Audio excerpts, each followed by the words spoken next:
30분, 30분 막 이러다 보니까 막 쫓기고, 강의도 좀, 강의하시는 분도 쫓기고, 토론하는 우리도 쫓기고, 야, 이거 좀 심각한 거 아니냐, 이런 문제제기가 좀 있었네요. 아, 좀 생각해 볼 여지가 있는 것 같아요. 여튼, 4강은 87년 헌법의 의미, 그리고 한계, 이런 내용을 가지고 해주실 텐데요. 여기 뒤에 보면 현수막이 걸려 있거든요. 현수막에 보시면 주체는 성북구청이고 주관은 어디로 되어 있습니까?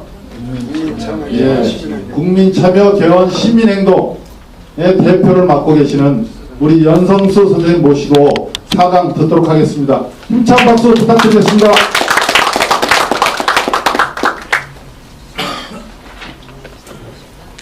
네, 반갑습니다. 연성수라고 합니다. 오늘 저 주걸 틀었거든요. 주걸 틀어니까 막 나가니까 중뇌가 너무 기분 좋더라고요. 뒤에 갑자기 말이 잊어먹네. 처음부터 막 다시 해보려고. 딱 2시간이니까. 87년 헌법의 한게 이거 하기 전에 오늘 아침에 집 막 오면서 본 기사가 하나 있었어요. 올려놨는데 내용이 뭐냐면 서울시에서 사회적 경제 가지고 교과서를 교육청을 만들어 돌렸어요. 오늘 국감이었는데 국감에서 무슨 자유경제 체제하에서 사회적 경제처럼만 돌렸냐. 너희가 뭐 국정교과서를 하더니 너희가 국정교과서 또 다른 거 만드냐. 그건 난장판이 됐대요. 국감 장소에서. 그래가지고 그 얘기한 자유한국당 당원이 막 손가락질 해가지고 간사가 좀 뭐 체면 차리라고 막 이렇게 막 욱박지로 막 그랬다 해가지고 오늘 갑자기 사회적 경제가 화두가 돼버린 거예요. 그럼 우리나라가 사회적 경제 국가냐 아니면 자유경제 국가냐 이거 막 싸움이 났는데 그 기사상으로는 사회적 국가가 승리했어. 그 분위기상으로는. 근데 이제 그게 진짠가 아닌가 오늘 제가 얘기할 화두가 주로 그거예요. 얘기하고 싶은 내용이 87년 헌법의 의미와 한계. 87년 헌법 우리가 한 30년 동안 썼죠. 근데 이 헌법이 저는 강의할 때 주로 이렇게 질문을 많이 하고 수습기를 많이 써요. 시간이 많이 걸리거든요. 그리고 봅시다. 87년 헌법은 최초의 여야 합의 개헌이라고 얘기하고 있어요. 그 전까지는 주로 개헌을 누가 했어요? 그 독재 정권이 자기 입맛에 맞게 일방적으로 한 거예요. 근데 87년 헌법은 처음으로 여야가 만나서 합의해서 만든 개헌이에요. 근데 여야가 합의해서 만든 개헌이 아니면 여야가 야합한 개헌이냐? 첫 번째 질문이에요. 답이 뭘까요? 야합. 그 민주주의는 다수결로 결정하는 게 항상. 흔들어 보세요. 합의 개헌이다. 한 명도 없어. 네, 한 명. 그럼 야합한 개헌이다. 흔들어 보세요. 잘 모르겠다가 다수네요. 공부해 봅시다. 힌트는 자유한국당의 헌법 명시된 검사 영장 청구 독점을 폐지하라고 올 초에 얘기했어요. 그러면서 여기 보면 대법원장, 헌재소장, 중앙선거관리위원회 감사원 원장 등을 호선으로 선출하고 대통령이 임명하는 걸 없애는 거예요. 이런 내용으로 개헌하겠다고 얘기를 했어요.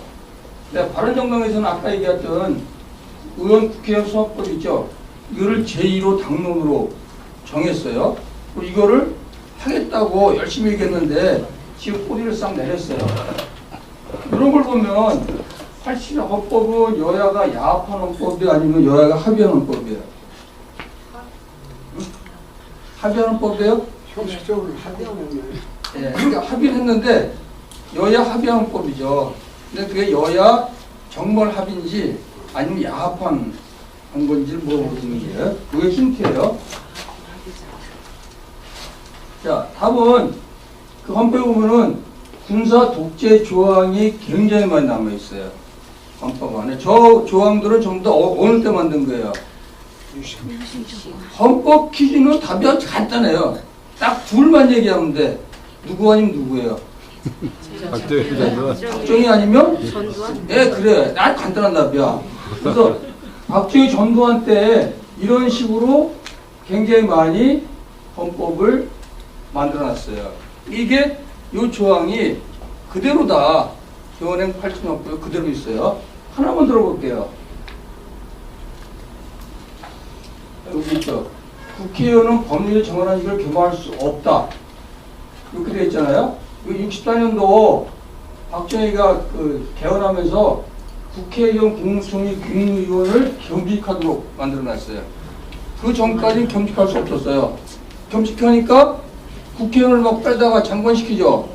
그러면 그 장관이 국민 편이겠어요? 정부 편이겠어요? 국회의원은 뭐라고 뽑은 거 도대체? 국회의원은 국민을 대변하러 뽑은 거죠. 갔다가 장관을 쓰니까 그 순간 그 친구는 뭐가 돼요? 정부 편이 되고 국회 가서 정부 편을 드는 거예요. 이 조항을 만드는 거예요. 근데 이 조항이 그대로 있어요. 그 다음에 이게 이 조항 무지되는 조항인데, 국무총리는 대통령을 보좌하며 행정에 관하여 대통령의 명을 받아 행정 각부를 통할한다. 대통령을 보좌한다고 되어 있어요. 그러니까 국무총리가 지금 책임총리 얘기하죠. 이제 책임을 지고 일을 해야 되는데 대통령을 보좌하는 거야. 그러니까 국무총리 일종의 비서인 거예요. 일개 국무총리가 비서로 만드는 거 누가 만들었어요? 여기 딱 있잖아요. 5.16 국제타 후 박정희가 이렇게 싹 바꿔버린 거예요. 이런 조항들이 줄줄이 그대로 있어요. 그럼 이거 보면 이게 여야가 합의해서 만든 헌법이에요? 여야가 야합해서 만든 헌법이에요? 야합의 가능성이 크죠? 아니면 이거랑 이거 했는데 그 성과를 받아서 야당이 잘 싸워가지고 이걸 만들어내야 되는데 그냥 다 남겨둔 거예요. 왜 남겨뒀냐? 대통령만 되면 할 수 있다. 그러니까 어쨌든 빨리 직선제만 해가지고 대통령 정권 잡으면 그때 바꾸겠다고 생각한 거예요. 자, 생각해 봅시다. 그 다음에 아까 나오잖아요. 감사원, 법원, 선관위 임명 방법을 보면 이거는 어떤 계열인가 볼 수 있죠. 감사원장 대통령 임명해요. 중앙선거관리위원 대통령 임명은 3인이에요. 대법원장 대통령 임명해요. 대법관도 국회 동안 대통령 임명해요. 헌재소장 대통령 임명해요. 다 어디서 앉아요? 5.16 다 박정희가 다 한 거야 이거. 근데 이 조항이 박정희는 총맞아 죽었는데 그럼에도 불구하고 그대로 다 살아남았어요. 이걸 누가 살려냈어요? 대통령. 전두환이 살려낸 거예요. 전두환이 우격다짐 해가지고 이것도 살려낸 거야.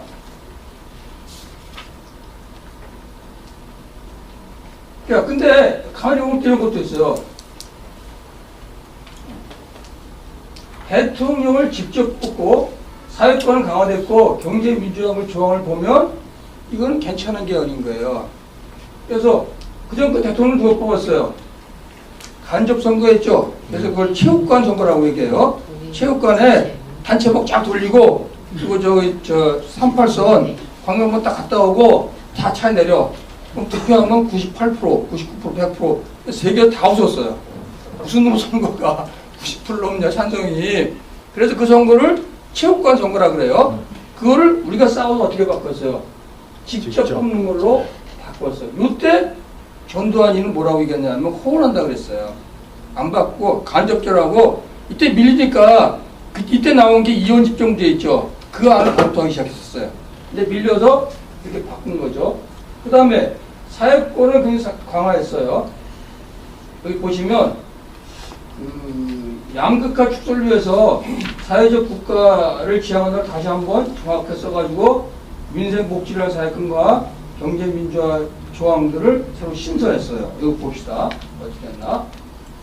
이거는 넘어가졌고. 여기 보면 최저임금제 있죠? 이거를 80년 헌법에 들어갔어요. 80년 헌법에 뭐라고 쓰냐면 적정한 임금을 주어야 한다. 이렇게 돼 있어요. 요 말이 없어요. 근데 요 때도 근로기준법에는 최저임금제라는 말이 나와요. 근데 거의 사물화되어 있는 거죠. 그거를 이렇게 딱 씹어놓은 거예요. 요거는 누구의 투쟁의 성과냐? 누가 싸워 저거 만들었을까요? 예.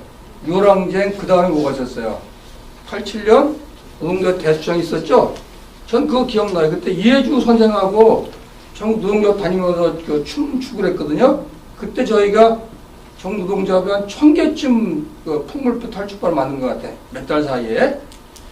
그때 그 사람들 싸워가지고 그 성과로 이게 들어간 거예요. 그래서 최저임금 시행을 명문화함 30배 딱 들어가 버렸어. 그러니까 지금 최저임금 1만 원 얘기하죠. 이렇게 성과를 만들어진 거예요. 그 다음에 근로자 당체 행동권 제한 사업체를 축소했어요. 3.3제. 그전에는 국가 지방단체단체, 국공영기업체, 방위산업체, 공입사업체, 국민경제에 중대한 영향을 미치는 사업체는 다 제한돼 있었어요. 그거 싹 지우고 뭐만 남겼어요? 요거만 남겼죠? 그럼 우리는 이번에 뭐까지 지워야 돼요? 저거까지 지워야 되는 거예요. 그리고 생활적 기본권을 보다 구체화해서 여자, 모성, 노인, 청소년, 생활 무능력자의 권익보호를 강조해서 3수 이렇게 쭉 집어넣어요. 모든 국민의 인간적인 권리를 가진다. 국가는 사회보장, 복지 증진 노력한다. 국가는 여자, 노인, 장애자 이런 사람들에 대해서 사회 보장 능력을 강화시켜야 된다는 항목들을 집어넣었어요. 이거는 다른 나라 헌법에도 잘 볼 수 없는 아주 굉장히 중요한 조항들이에요. 이게 87년도에 쫙 들어가요. 사회복지권은 상당히 강화되어 있는 헌법이에요. 자, 이걸 보면 그러면 저 헌법은 여야 합의한 거예요. 여야 야합한 거예요. 이거는 합의 성격이 있는 거죠. 이것도 보면 그 합의라는 게 누구한테 밀려서 합의한 거예요? 국민의 힘에 밀려서 할 수 없이 합의해 준 거예요. 저것도 안 하면 난리가 나니까. 하나 이거 보세요. 경제민주화 조항.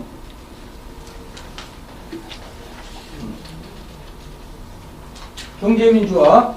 여러분들 그 이마트가 옛날에는 주말에 매번 영업했죠. 근데 그거 지금 못 하잖아요. 격주로. 예, 격주로 하잖아요. 그걸 이제 시행한다 그랬더니 이마트에서 그 경제활동의 자유를 제약한다 그래가지고 위헌 소송을 냈어요. 근데 그 위헌 소송에서 패소했어. 패소한 조항이 뭐예요? 그게 바로 경제민주화 조항이에요. 응? 여기 보시면 국가는 균형 있는 국민 경제 성장, 안정, 적정한 소득 분배를 유지하고 시장의 지배와 경제력의 남용을 방지하며 경제 주체 간의 조화를 통한 경제 민주화를 위하여 경제에 관한 규제와 조정을 할 수 있다. 이거 있잖아요. 규제와 조정을 할 수 있다. 동네상권 다 먹으면 다 사람 못 사니까 이마트는 격주로 영업을 하라라고 규제와 조정을 한 거예요. 근데 이마트에서 이건 자유민주주의 국가에서 왜 개인의 경제활동을 방해하냐? 그래서 위헌을 냈더니 이 조항에 의해서 패소했어요. 이게 그때 만들어진 조항들이에요. 이것도 유월항제투의 성과인 거죠. 근데 더 재밌는 거는 이건 지원헌법에 가면은 이거보다 훨씬 더 잘 돼 있어요. 누가 한번 이거 읽어보세요. 참고. 지원헌법 제5조. 지원헌법 제5조. 대한민국은 정치, 경제, 사회, 문화의 모든 영역에 있어서 각인의 자유, 평등과 창의를 존중하고 보장하며 공공복리의 향상을 위하여 이를 보호하고 조정하는 의무를 지닌다. 예, 84조 누가 읽어보세요.